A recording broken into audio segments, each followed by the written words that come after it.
Hi, my name is Feby, and I will be reciting a poem I wrote under the prompt of Brave New Normal.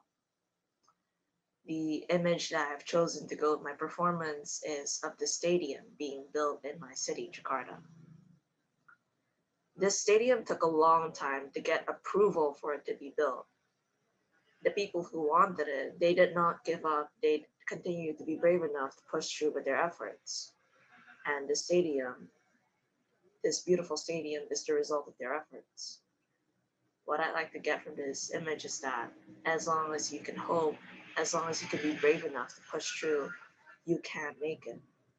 The same way that all of us will make it through this global pandemic, through this odd new normal.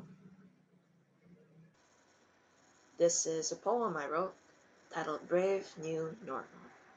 I hope you enjoy it. Brave New Normal. Getting takeaway instead of eating out, having meetings over Skype, Teams, and Zoom calls, forgoing makeup for a mask or two. Some of the easier things about this new normal.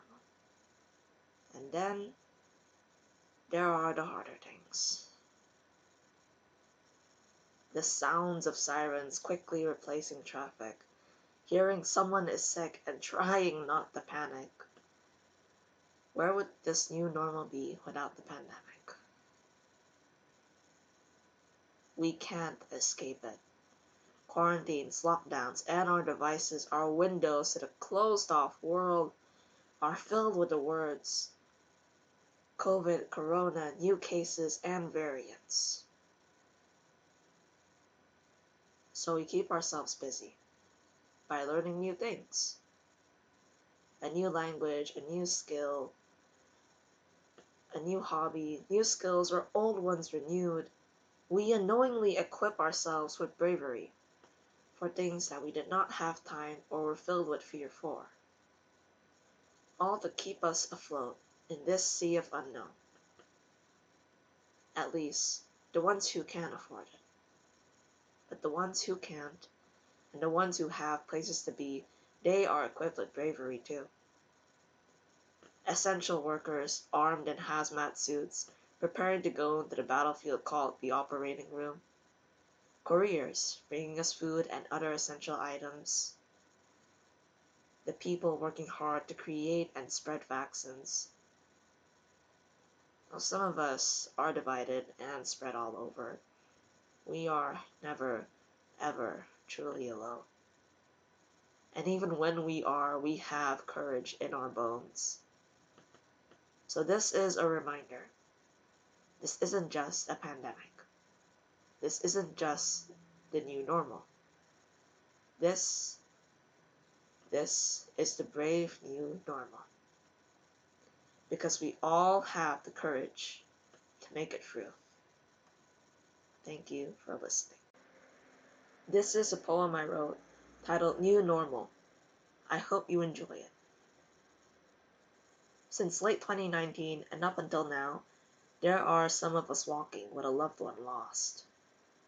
Unsure how to cope, unsure of what to do, like this planet that is fighting this pandemic. Some of us are thriving, some are barely surviving, but in this new normal, everyone is trying.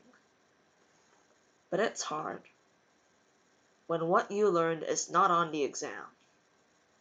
The 5 stages of grief rearranged, that is what this feels like. Denial. The ones who do not believe the coronavirus is real when it very much is. Bargaining. Doing multiple tests because they do not want to accept it. Anger. Playing the blame game. Looking at everyone but themselves for fault. Depression. Not knowing what to do and how to solve it if they or their loved ones have caught it. Acceptance. Where death is a possible route, but they will try their hardest to not join the mass graves dug, colored in multinational garb. So, what can we do that will be in everyone's best interests? We stay at home when we can, and wear masks when we go, staying 6 feet apart, becoming an unspoken code. For the ones in grief, this is what everyone should do. Because if they are not doing their part, it does not mean we should stop too. The goal is to learn from our mistakes, to live in the moment while we prepare for the future. And what I have learned from this new normal is that hope can change shape and take on new forms. People lining up 6 feet apart, getting ready to be vaccinated, that is hope. People staying at home for weeks at a time to keep themselves and others safe, that is hope. People going out in a mask or two, keeping themselves at a distance, that is hope. It will be worth it. When you find out someone has lived to a ripe old age with no regrets and nothing to cut them short. It will be worth it when months or years from now you hear of an event taking place near your home. It will be worth it. Our efforts to quell the disease, to thrive or survive in this unknown sea, it will all be worth it. We simply must be patient, brave, and never lose hope. Thank you for listening.